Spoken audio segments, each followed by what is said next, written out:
Okay, friends, we're now at the point where we're going to ask questions from the East County Democratic Board, and we have a number of them. I'm going to keep them to 2 because we have 7 folks up here, and each of them will get 1 minute to answer the question, and they all have the same question.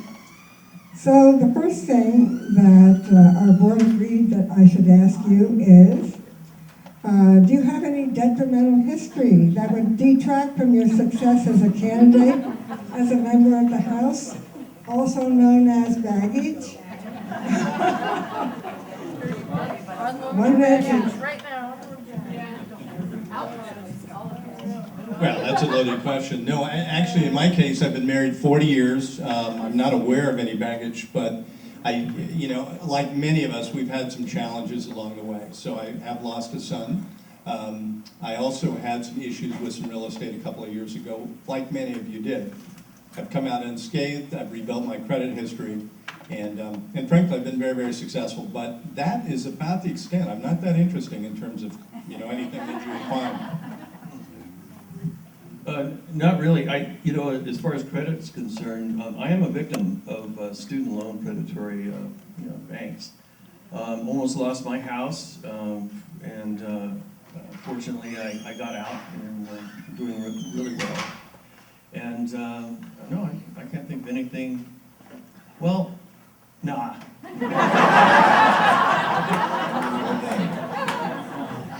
Okay, I've got 2 things. 2 things. I think they're juicy. I think about 12 years ago, I have a moving violation for turning left between 6 o'clock and 8 o'clock in Coronado. It's a true statement. And also, I think I'm guilty of voting for a Republican at least once in my life.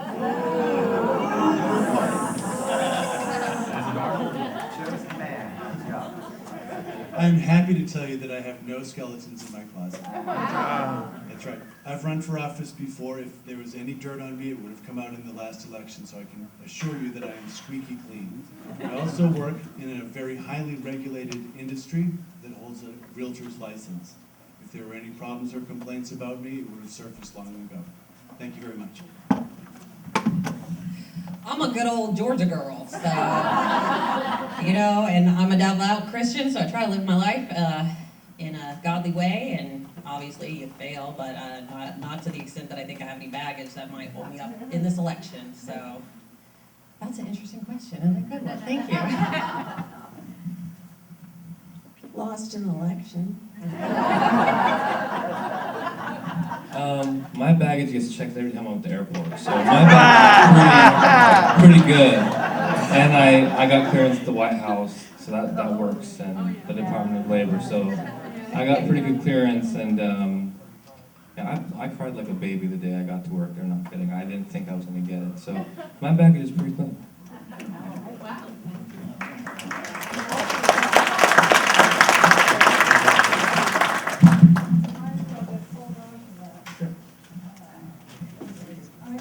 I've got the weaker microphone, but I'm sure you can hear. This question is actually several parts. To what extent have you organized for this campaign, and do you have strong financial support? That's a good question. So, in terms of those who filed, I'm in the lead in terms of fundraising. As of today, Excuse me. Could someone who has a better mic repeat your question? Yeah, she was asking the kind of organizing experience you have, campaign organizing, and the fundraising you've done. For your campaign? For the campaign, yeah. Can you hear me? Okay, I'll make my answer quick just for that. So I've raised about $18,000 so far, and the average donor is about $80. So there's definitely demand for what we're trying to do. I'm proud of that. Of course, it's going to be an uphill battle. I think Duncan Hunter has raised like $700,000. I don't know anybody in their right mind who would donate to him after what's going on. So that's that. Yeah. And in terms of organizing, I come from an organizing background.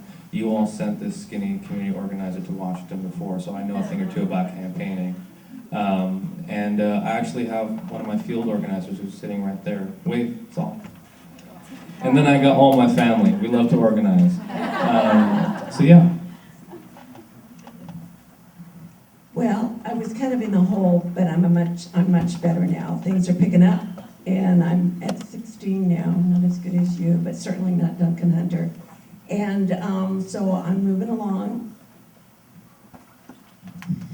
Well, I'm also an environmental scientist, so everything I do is slow and strategic and based on data. So I have yet to declare because I am in the process of forming my campaign team, which is coming together really well. I'm also in the process of meeting with my personal connections that are both Republicans and Democrats that have very deep pockets. I've been meeting with national PACs, holding phone calls, Emily's List, National Women's Political Caucus. So when I do launch, it's going to be a great launch. And so excuse you all if you have my card and try to go to my website, it's not up yet. But I haven't declared yet, so I'm getting there and it will happen. Having run before, I am definitely prepared for this race. I have structure in my campaign. I have over 156 volunteers to do door knocking, get out to your door and listen to you first before we show you the campaign material. As far as fundraising goes, I learned a lot during the last campaign. I learned that you have to get on the money fast, faster than I did before. That is the one big lesson that I did learn. So, with that, I have incurred a little bit of personal debt. I use my own money for my campaign because I believe to put my money where my mouth is.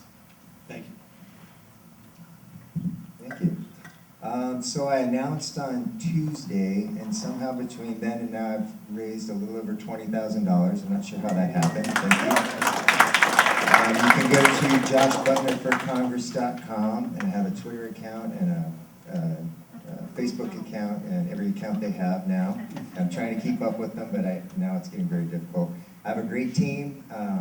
They keep telling me they search me out, but I think I found them, and I'm very lucky to have them. I have at least 4 what I call professionals. They're doing a great job for me. They know what they're doing. Having run for the school board isn't quite the preparation for Congress, as you probably know. But it's fun. I'm getting a crash course. I enjoy every minute of it, and I look forward to the next opportunity that we get to talk about our district. Thank you.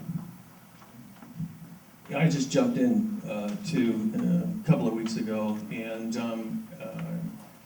opened up a ActBlue account. I have a treasurer, and I'm finding out that most of my friends don't have any money. But the point is that we are hooking up with a professional campaign group that does actually locate the money for you, and it's my job to go out and get it. And raring to go. So I, too, just got kick-started. I'm self-funded. I'm organizing with some folks that have been in races before. Got a long way to go, I'm not going to kid you, and this is going to be a very, very expensive race. So hopefully we'll capture some of the imagination here and we'll figure out how to drive the demand to meet the needs of all these candidates. Thank you very much. And now it's time for questions from the audience. I see a card back there, and we already have some with, there's one coming up. Any other questions? Please hold up your index cards so they can pick them up.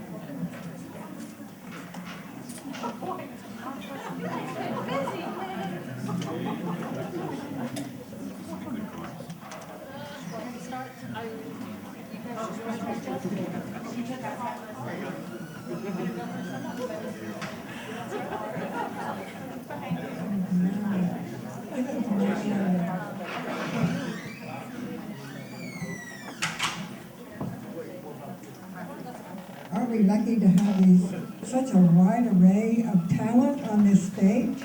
I think it's amazing. It's amazing. We usually can find only one person to run, and then we consider ourselves lucky. This year, there are 18 right now, and we chose the ones that we thought would have the best chance of winning in this district. And just listening to them tonight, I can tell they are people of accomplishment, and have a serious purpose. And of course, Duncan the Dumber Hunter has a serious weakness. And so we will exploit that as good politicians. And with your help, one of these people up here will be in office when the campaign comes into full fruition in the primary and general elections next year. Are we ready for a question? One dear to my heart. For those of you who did not say in opening, are you pro-choice? And please describe to what extent you're pro-choice. Thank you, Gloria. I know you are. I am pro-choice. Oh. Also, does that include, what about parental consent? The whole family? I am pro-choice. I stand up for women's issues. Your elected official has no right to take away your ability to choose for yourself. I'm also pro-choice. That decision's between a woman and her doctor, and I will never have to make that choice myself, so I think that's where that decision lies. It seems like I've had a lot of experience with this. There's no doubt that I am pro-choice, and to not only fight people that are trying to shove that thing down our throats, that you know, it's just all bullshit. You know, you know, you can't. Nobody has the right to tell another person what to do with their body. Period. So I too am 100% pro-choice, and I'm parental control. No, I grew up in an era in the 70s where those were hard-fought battles, and I saw firsthand as a high school student the young women of my era having to fight to get the right to do have an abortion. And so I am 100%, and I also know that there's a challenge with regard to parents and the availability of those services as well. I think people can make their own mind up even at a very young age.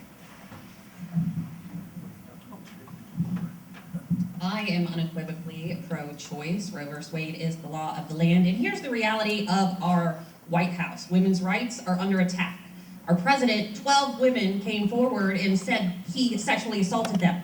He also told the women in the White House that they should dress like a woman.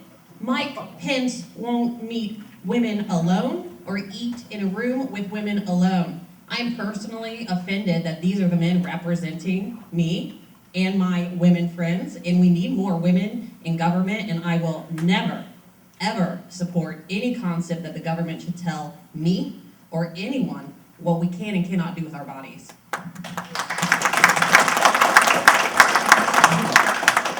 I'm 100% pro-choice, and this was a question that I had for the Vice President Joe Biden. I said, how do we talk to our Christian brothers and sisters about this? And he said, you know what, kid? And he brought out his rosary. He's so Catholic, it's not even funny. But he was like, okay, this is how we do it. I mean, if you are pro-life, you gotta be pro-choice. The policies of pro-choice are the way that you reduce the number of abortions in this country. And if you really are caring about the sanctity of life and the sanctity of people having choices, which is what the Republicans believe in, you'll be pro-choice. And that resonated deeply with me. He's like, that's how we have to make sure that our Christian brothers and sisters are having intellectual and moral integrity in this conversation. And we have to make this appeal to them. And he even said, when I was a senator, he said, if I told my district, I said, if you ever find data that shows that Planned Parenthood actually increases the number of abortions as opposed to decreasing it if it didn't exist, he said, I'll be the first person to defund it. And nobody has been able to ever find data to prove that. So that's how I would appeal to Christians about that.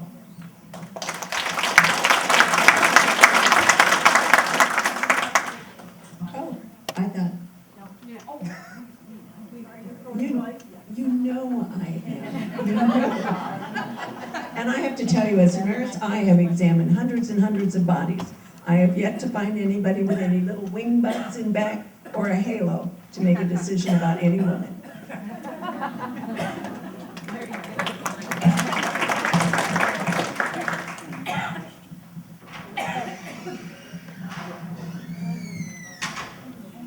Let's go.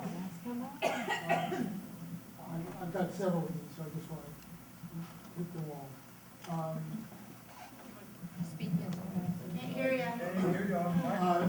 Do you support single-payer health care or Medicare for all?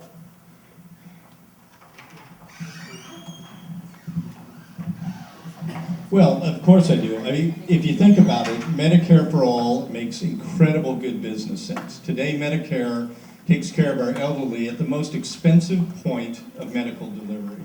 So imagine if we had medical care for people in business and they could focus on their business. And it just makes great sense to me.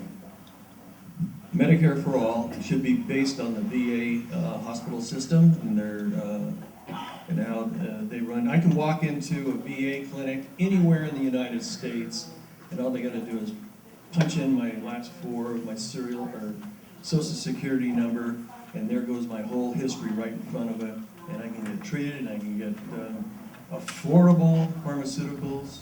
Yes, Medicare for all, please, thank you. I believe healthcare is a right, not a privilege. And the last bill that was just proposed would have kicked 24 million Americans off of healthcare, would have created an age tax, and somehow would have given a tax incentive to the CEOs of insurance companies. That's exactly the wrong direction that we need to head in. We need to work together to fix the problems so that we can make healthcare affordable for everyone and accessible for everyone. I most certainly stand for single-payer health care. And again, please note the absence of the word insurance in that. Next time you go to see your doctor, ask your doctor how much they're getting for the visit that you know what you're paying for. Ask them how much of that they are getting. It's the insurance companies who are making all the money here.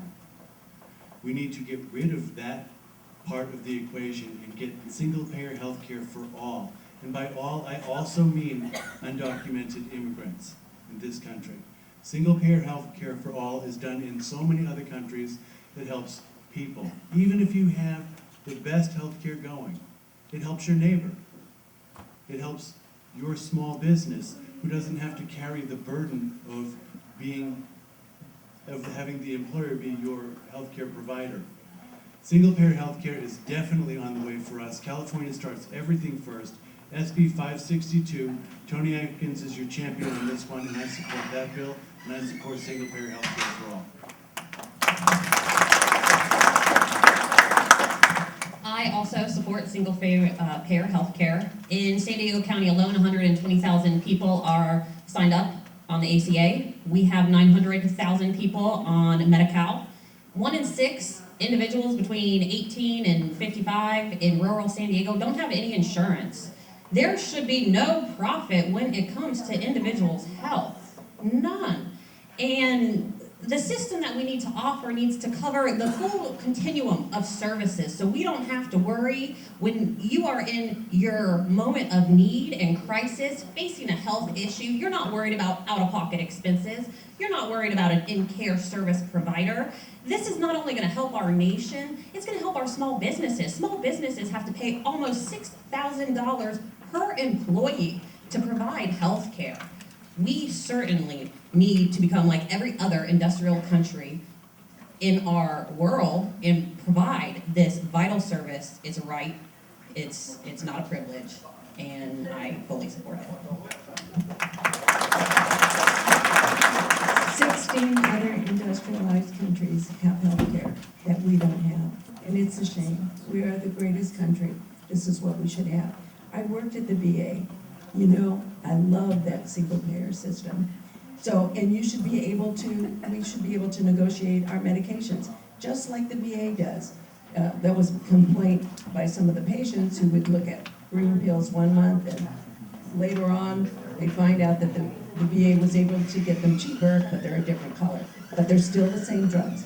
But we should be able to provide for all of our Americans. Everybody, if regardless who's here. We need to do that. And I'm hopeful that California Bill 562 will have some meat to it. Your lips to God's ears. I totally agree with that, and I think, it's basically arithmetic, like Bill Clinton used to say.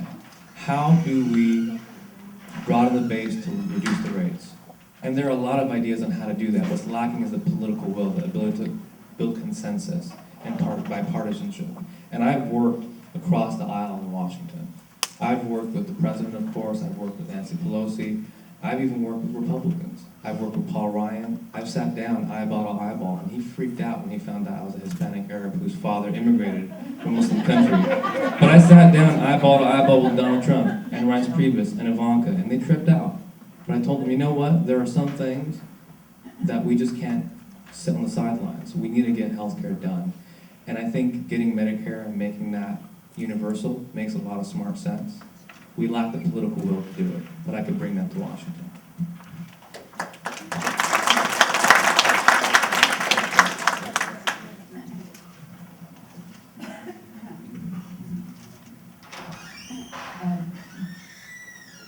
What are your thoughts about the federal government's role in public education, in particularly post-secondary public education and food debt crisis?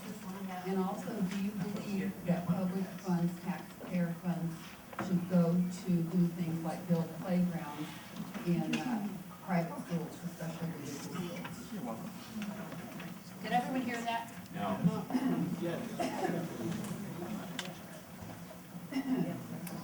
There's a lot of components. What do you think the federal government's role is in public education, particularly post-secondary education? And what would you do about the student debt problem? And also, do you believe that taxpayer funds should go to do things like build playgrounds in private schools, particularly religious schools? Since I have the mic.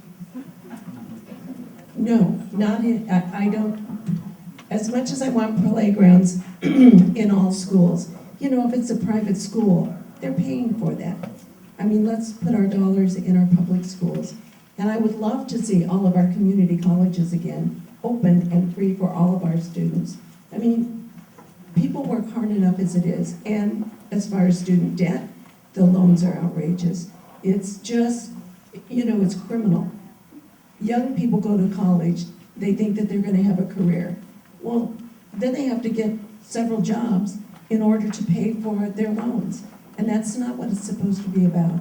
So, I'm with the Bernie idea that we should find a way to provide education for all of our students, our college. I agree. And President Obama tried to make community college free for everybody. And I was on the front lines fighting for that. And I just think public funds should go to public schools, period. I think also our main thing, one of our most sacred duties as a country is making sure that all of our kids have a world-class education within reach. And we don't have an infinite amount of funds. So our focus needs to be solely focused on making sure that our kids who are going to public schools are getting the best education they can so that they can outcompete our global competitors around the world. And right now we are falling way behind on that. And we need to make sure that the future shines brightly in the eyes of our children, and education is the way to do that.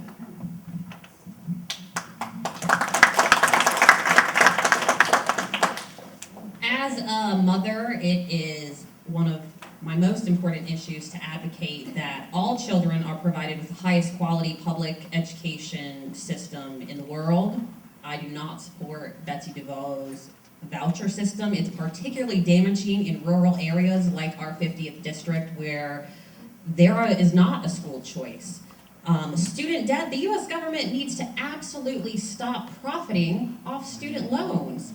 This is causing a crisis in our nation. I know lots of individuals that have graduated from college and are burdened with excessive debt that prevents them from succeeding in life. And this cannot be done under the federal government. When it comes to funding private schools, religious facilities, if everyone is not offered the opportunity to attend that school, your public taxpayer dollars should not be going to fund that. I know that's in the Supreme Court right now. It'll be really interesting to see what the outcome is, but I certainly don't support putting your federal taxpayer dollars to private schools. Thank you. I stand for public funds for public education, including vocational training within the K through 12 spectrum. I am a proud public education recipient. Both of my parents are public school teachers as well. Vocational training, especially in the 50th district, will support an infrastructure program that we desperately need. This is jobs, and we need to have the labor-ready force for these shovel-ready jobs.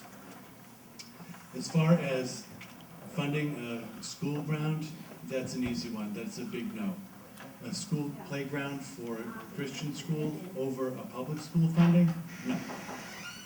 As far as refinancing student loan debt goes, absolutely. You can refinance a credit card, a car, a home. Why can you not refinance a student loan debt? The burden that we saddle recent graduates with and expect them to get out there in the world and make a go at it, we definitely need to be refinancing student loan debt down to the prime lending rate. Thank you. So, sitting on the Humboldt School Board, public education obviously is a passion of mine, and I see firsthand daily how it's under attack. And we need to start locally. Many of you know that California is obviously the wealthiest state in the nation, but we're also the 6th largest economy in the nation, just ahead of France, just behind UK. But what you might not, in the world, that's correct. But what you might not know is we're only 42nd with the level that we fund public education. And that's a matter of priority. We need to change our priorities, and we need to fully fund our public education, because we're not doing so now. And not only that, but now it's under attack and it's getting worse. I benefited from the GI Bill. So one of the main reasons why I joined the Navy was to participate in the GI Bill. And it was an investment. And I remember being in E1 in the Navy. I enlisted first before I got my education and became an officer. That it was $100 a month to invest in the GI Bill, and it was an investment well worth it. And it's an investment for our future. It's fundamental to our democracy. It was put forth, it was an American idea started by Thomas Jefferson, and it was to educate the populace so that we could be a self-government. We need to invest in our future. I actually did go to college and finished up Bachelor of Science degree in biology, and I got help from the GI Bill. At the end of my, I worked for Big Pharma for a long time, and then I just decided to quit it, and I went into teaching Cal-Safe program in Riverside County. Cal-Safe is where we teach teen parents, and it's cool because I get to bring the babies, and I get to hold them and teach geometry, and the successes are incredible. These are public-funded programs, and if a private school wants to build a gymnasium or whatever, go ahead and do it, but not on our dime, And as far as college is concerned, nothing's free, right? But I believe that this paying for college tuition in public universities is a big investment to this country, and I think Wall Street should be taxed on sales tax or transactional tax to pay for that. Thank you. So when I went to school in the 70s, California had the best education in the world, literally, until Ronald Reagan started to dissect our education system. I'm living proof. I came out debt-free out of college, and I worked my way through the University of California. We can do that again. There are lots of mechanisms. This is the seed corn. This is the labor force for tomorrow. We have to invest now. We do. I think some of the other candidate hopefuls said that as well. It is critically important. We can fund it. It's doable. And it should include also vocational schools, not just upper education, but it should also include employee retraining for those displaced older workers and some younger workers to affect the new economy. And this is incredibly important, so it's a great question. Thank you very much. We have a series of questions that deal with rights, and I'll start off with, well, two that I got basically about the same thing. What is your opinion on the Muslim ban or travel ban? And Muslims are treated as fifth-class citizens. What can you do to protect us? Well, so I am absolutely flabbergasted how any American can tolerate any sort of discrimination. Muslim American, gay American, straight American, it doesn't matter. It is unconscionable, it is targeted, it is bigotry, and we need to call it out. How do we protect them? We have to protect any minority the way we always do. We get out, we fight, we tell people what we're going to do, and we prevent it. You know, how can somebody call a judge in Hawaii a dude from an island making a decision on Muslim bans? We have to fight it and be vigilant, and that's what Resist is all about. That's what Indivisible is all about. That's what TWW is all about. That's what we're about. We're going to fight it.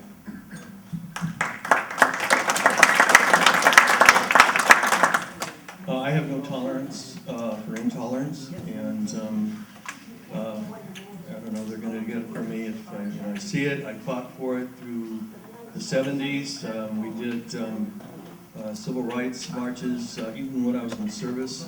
I got out, I went out into the streets with Angela Davis, and also got a nice bottle on the back of the head for that. But no, intolerance, I'm sorry, I just have no stomach for it, and if I ever confronted it, if I was in office, there would be hell to pay.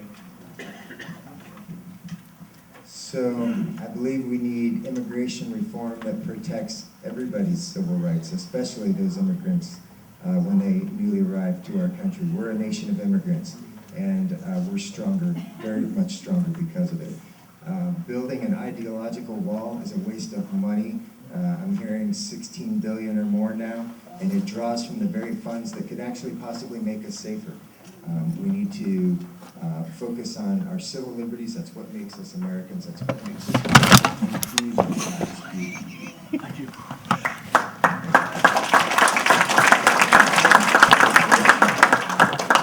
So to answer your question about the Muslim ban and what can I do to help protect us, I'm proud to tell you that just yesterday, my in-laws got their visa to come to the United States. They live in Bangladesh, they live in an Islamic country, and they're Christian, and they were sweating it, okay? Not only do I feel that it's time for amnesty here, stateside, but I believe that we need some reform overseas at the consular level. It is very difficult for a person to fill out this form with no legal assistance in a foreign country, does not understand the alphabet. Try and imagine what the word petitioner or beneficiary means overseas on one of the most important applications you're going to finish in your whole life. We could be helping people straighten the paperwork out and getting the program streamlined. What would I do to help people out with the Muslim ban? I would stand up in front of Congress and I would denounce that. I would not tolerate that for a minute. And in my office, if you get me elected, I'm going to have a paralegal in my office who is polylinguistic, speaks both Arabic and Spanish, and has the ability to help somebody stateside get one of their family members over here who has familiarity with dialect and alphabet. Thank you.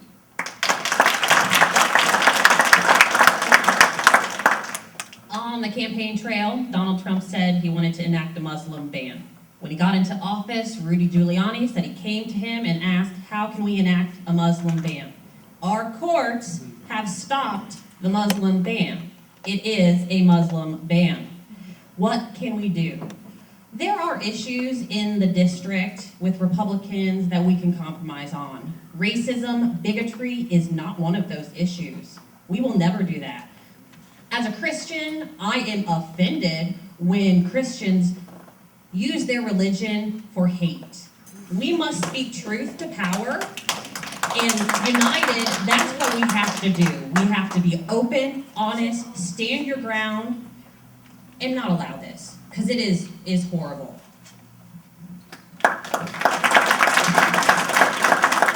As a registered nurse, I can't imagine anybody being discriminated against. You know, we're all good people, and we should be treating all people the same. I don't tolerate any kind of racism, bigotry. It's not in me, and it's an embarrassment to me that my country took that stand, that, you know, our president campaigned on that, and it was shivering to hear those kinds of campaign remarks and talking about Muslims or anyone. I'm just appalled, and we have to work harder and better and be stronger than those negative forces. It's just not, it's un-American. It's not American. We include everybody. And I agree with that. For me, this is a very personal question. My father's parents were killed in front of him when he was 11 years old. He lived in a Muslim country. And he was the perfect kind of recruit, you would think, for extremists, an orphan at 11 years old. But he rejected radicalism. And he chose America. And thank God America chose him. And he was given a student visa to come and learn and fall in love. And live the American dream and help 2 American kids. One of them's running for Congress. Become an American. I was raised Muslim. I became Christian. I went to an Islamic school in Claremont. And there were 3 of the 19 terrorist hijackers who went to that mosque. And they were given the same visa as my father. And 3,000 Americans were killed. And my American dream was buried beneath the rubble of 2 towers because I was Arab. And 3,000 were killed here, but 3 million Muslims in those countries were killed by terrorists. And the last thing that people who come from these countries want is the bad actors following them. That's the truth. And I know that I'm the only one probably here who really say that, but that's the truth. And the problem with Trump is that whatever he does with his ban is forever tethered to his campaign pledge to make it a Muslim ban. And nothing he does, adding Christians, adding other people to it, is going to change that. Nothing he does about talking about safe havens of terror being on the list or failed states will change that. And so we just cannot trust Donald Trump. But we do need to make sure that we secure our country at the same time, for Muslims, by the way, because our freedoms get taken away from us when we lose that, when terror attacks our country.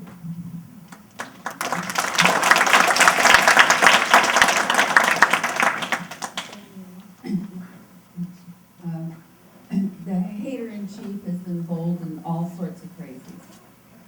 Maybe you know that some states are now considering trying to do something about the same-sex marriage Supreme Court decision. What would you do specifically to protect the rights of LGBTQ people?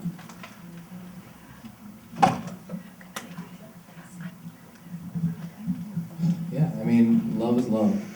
And we have to just fight tooth and nail to make sure that we secure their rights. For the same reason that we secure the rights of Muslims, because if it starts with one community, it could go to another one. And we just cannot allow any of us to get attacked. You know, the Bible says it, but even in Islam it says, if you attack one of us, you attack all of us. If you kill one of us, it's as though you've killed all of us. And if you save one of us, it's as if you've saved all mankind. These are just universal truths that are beyond faith, beyond, it's just human decency. And I think if we just tap into people's just honest sense of goodness and take away the rhetoric, take away the political identity, and just get back to the basic humanity, and make people realize that our differences will never outweigh our common humanity, I think we could wake some people up. And my generation, we like to say to people, stay woke. And I want to make sure people stay woke on this, and so that's how we're going to fight against it. I believe that when you're in Congress, you have to stand up, speak and speak loud. and you have to protect everyone. We are equal. Our Constitution, we talk about equality. Make it so. We can't turn our backs on anyone. And again, if you're in Congress, it's your duty.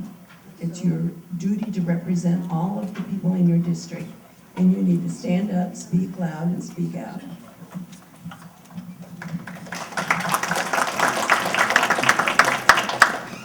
As an individual who was raised in the Deep South, I have a long history of calling people out on their bigotry, and it is important to do so. These policies and ideas that are coming from the Christian right, these are not Christian values. This is not what Jesus would have taught you to do, and these are what we say to them. The politicians that are fear-mongering with issues like transgender bathrooms are caught in bathrooms molesting small boys. This is what we have to stand up for in our federal government and call out hypocrisy and not stand for certain issues that cannot be compromised. Equal rights for everyone, regardless of age, sex, sexual preference, anything. Equal rights, that's the American way.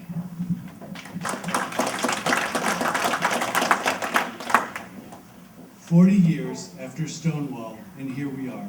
You would think that this nation would have been further along the path than it is right now. Our incumbent has voted down LGBT rights with hiring practices in the government, and I will work to reverse that immediately.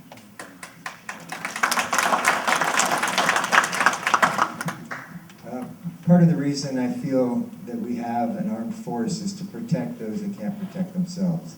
And this is the exact same thing. We are all different, but there's one thing that unites us all. We're all Americans. And I had this little story that explains it to me. Is I went to a place of worship, and they start the affirmation by affirming all of the different minorities that come to this place of worship. And they listed them, and right after LGBTQ was veterans, which I thought, I'm a minority now, this is outstanding. So we're all in it together.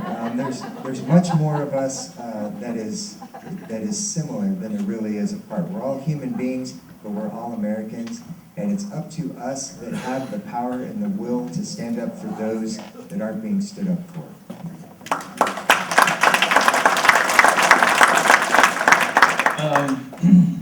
I'm gonna make a big boo-boo here, but I got a friend back here, Mike Garcia, and I told him today that my partner of 13 years and I are gonna have a party on May 13th. Well, what we didn't tell him is we're gonna have a surprise marriage. There you go, Mike, don't choke. And on this issue, you know, Amar stole my line, love is love. I stole it too. Love is love. And I couldn't imagine not being able to marry the one I love. Thank you.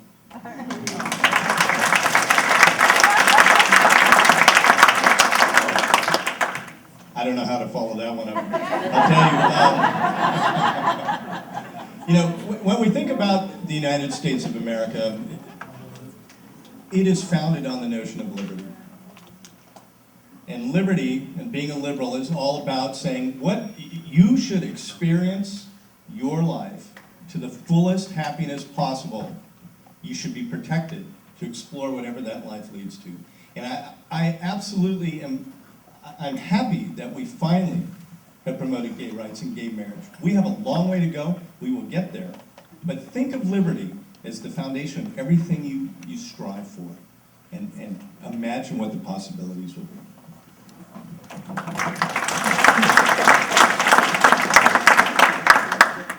This is going to be the last question, I'm told. What are your ideas to protect our digital information for both the public sector and the government, and to prevent the foreign or domestic agents from attacking our digital infrastructure? Well, yeah, You ask a computer guy first, right? So I have huge concerns about, obviously, about digital integrity and cyber protection and freedoms. And obviously, I think we're under siege by not only foreign governments, but also domestic threats as well. Essentially a digital version of the violation of our Fourth Amendment rights. And I will absolutely challenge things like net neutrality, so winners and losers aren't picked by government agencies or powerful interests. I will absolutely make sure that we reverse that decision where the common carriers can sell off your browsing information. That is the first intersection of stealing your individual freedoms. And then we also have to take our own vigilance. We have to be responsible for how we manage our own lives and data as well. And there are tools and business opportunities and all sorts of things that we can capitalize on at the same time protect ourselves with.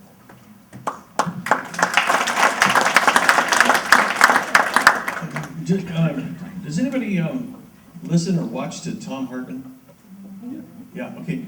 Were you there when he was reading the list of Republicans that I believe received money, thousands and thousands of dollars, so that they can disclose our private personal business, my daughter's personal business, Josh's personal business.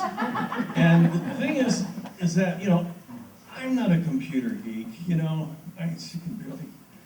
But the thing is this is private. This is like somebody unlocking your door and walking in and just looking at your whole life and your secrets, and what you are afraid of and what you're not afraid of.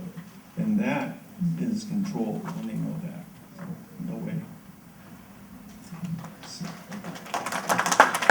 So when I was in the military, I held a top secret security clearance, and I can tell you that there are things we can do if we take it seriously to secure our information. And the United States government secures the information that they want to secure.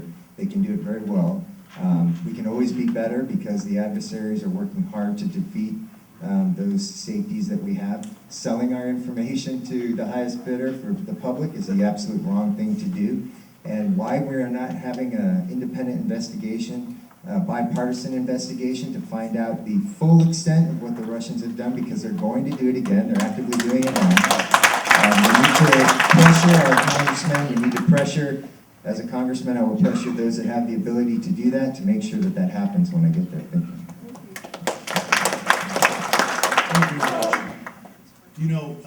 I lived in Manhattan during September 11th, and as I left the building and helped the people that I was working with get uptown and evacuate that building, it was in Midtown, I said to one of my workmates, tomorrow you can kiss your privacy goodbye.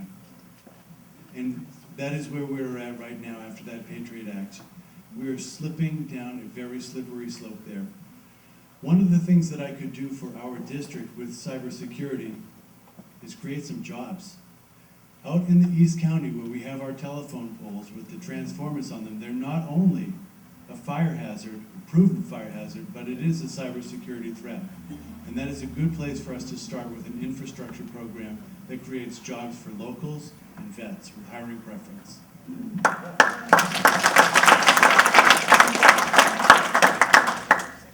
My father is dean of the College of Computing at Georgia Tech. He makes robots and does artificial intelligence for a living. Our technological capabilities are outstanding. When foreign governments have cyber attacks on our nation, it's an act of war. Thank God this kind of war doesn't include our servicemen being on the battlefield. But it is absolutely something that's going to continue in the future, and we need to address it. One of the ways that it can easily be addressed is for our federal government to revise their hiring standards. Time and time again, if you read the news, you will see that our federal government cannot hire the nation's brightest hackers to fight these foreign hacking. And it's simply because of the antiquated federal bureaucracy. If we can get these smart, intelligent people in our nation who know an excessive amount of how to fight these foreign attacks, then we can stop them. Now, when it comes to politicians selling your personal privacy, that's a money in politics issue. We gotta get it out. It is not the reason politicians should be in office. Politicians should be in office to stand up for the rights of their constituents.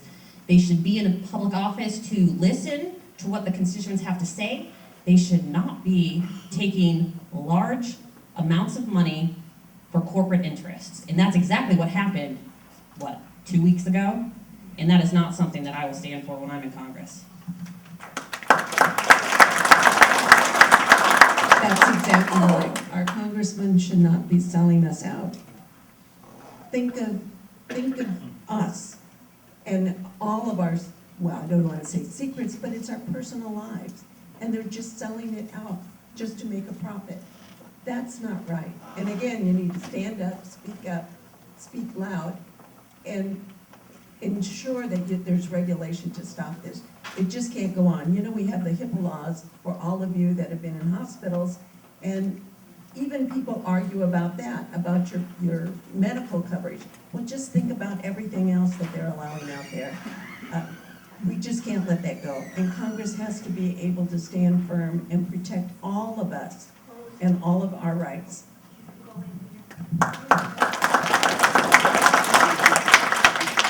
I agree with my colleagues, and this is just getting back to a question about rights. These fundamental human rights, those truths that are self-evident, they're not self-executing, though. We have to be able to fight for them. And the defining question of our time, I think a lot of people get it wrong. It's not if our institutions will save us. It's, are we going to save our institutions? Are we going to protect those things that keep America, America? And are we going to protect it from Russia that tried to hack the election? Are we going to protect it even from our own national party that's going through reform when it tried to kind of tip the scales? I mean, that did happen. I voted for Hillary. I killed myself trying to get her elected. But there was an intention to do that. I don't think that Bernie would have won anyways. I think Hillary would have, but that's what happened. That's the truth. And I'll never lie to you guys. That's what happened. So I want to protect us from Russia. I want to protect us from politicians who try to tip the scales. I want to protect us from a president who tries to take away our freedom of speech and freedom of the press. And I want to make sure to protect us from terrorism. I want to protect us from all enemies, foreign and domestic. And the way that we do that is to keep you informed, keep you engaged, and make the appropriate investments in our government to keep it streamlined.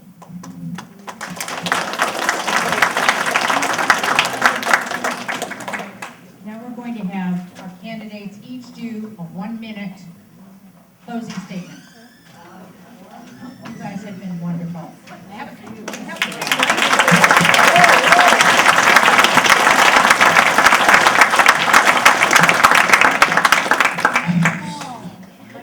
So I decided to run. I was asked to run by the people who sent me to Washington the first time 5 years ago.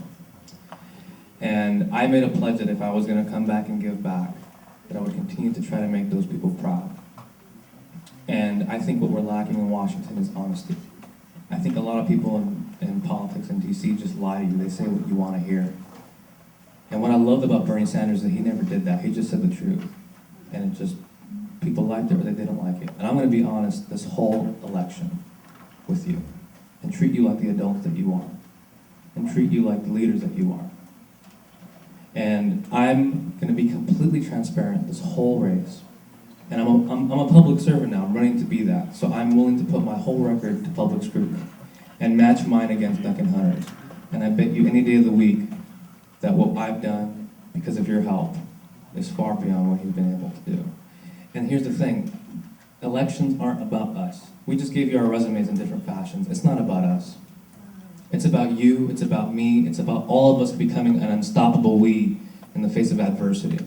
And if you vote for me, I'll make sure to fight for you every single day.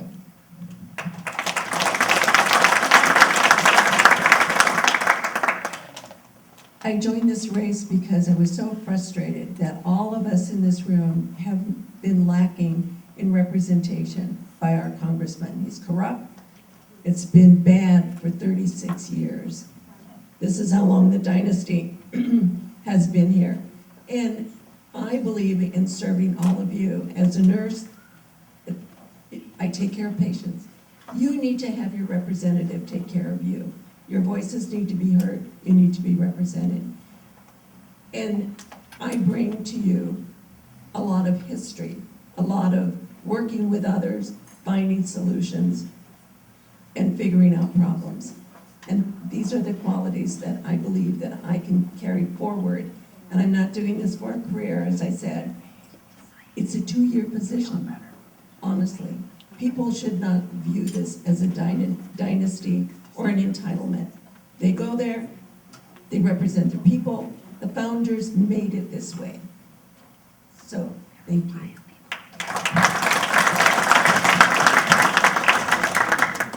To flip the 50th district from red to blue, we need to put forth an authentic, relatable candidate with on-the-ground experience to speak to the heart of the issues important to the constituents. My name is Hannah Bay, and I have the experience and the track record required to provide this district with common sense solutions and adhere to the core values of progressive democracy. I can garner the support across party lines. I intend to work for the residents of the 50th district as hard as they work every day. Next November, I intend to grab Donald Trump by the federal government. And I hope you will join my campaign in doing so. Thank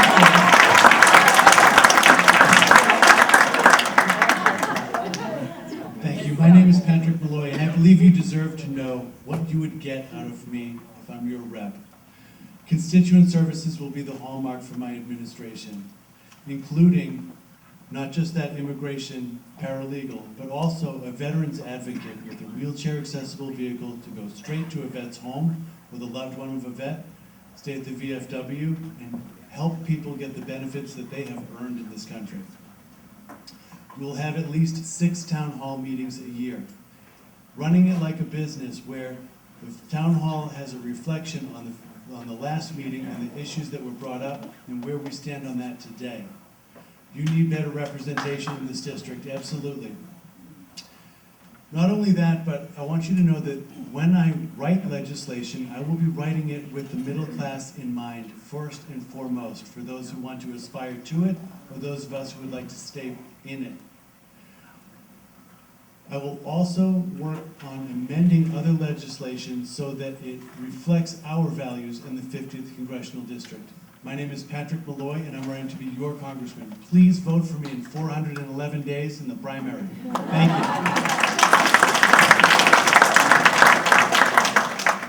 So I'd like to end the evening with the way I started it, by thanking all of you for being here and all of you up here for stepping up. It makes our country better. I've never been so proud to be a Homoligan, but also an American. And we've all heard JFK famously implore us all to ask not what we can do, to ask not what our country can do for us, but what we can do for our country.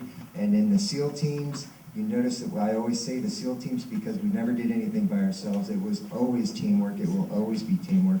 I am here to serve. I will always continue to serve as a team that takes all of you in here. We need to do it together.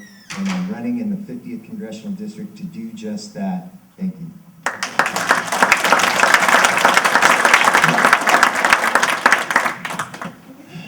This is my country.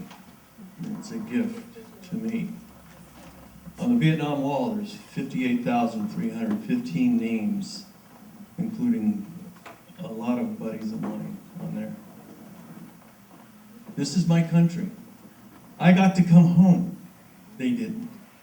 When I go and visit the wall, I stare at those names, and who do I see staring back but a reflection of me? This is my country, and it's a gift.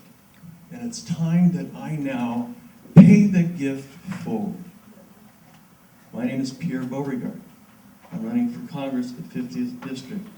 This is my country. This is my gift. And it's my country before party. And this is how I do it. Thank you.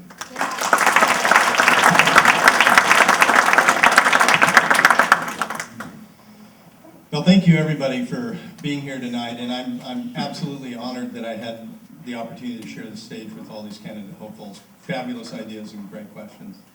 This is really simple with me. I work for you. The job of a congressman is to work for you. It's to bring jobs, business, opportunity, and expand our community in ways that we'd never seen before. As you know, I'm a liberal. I'm all about promoting liberty. I will protect those freedoms we fought hard for, but it's all about working for you. Your lives matter. Glenn Jensen for Congress. Thank you.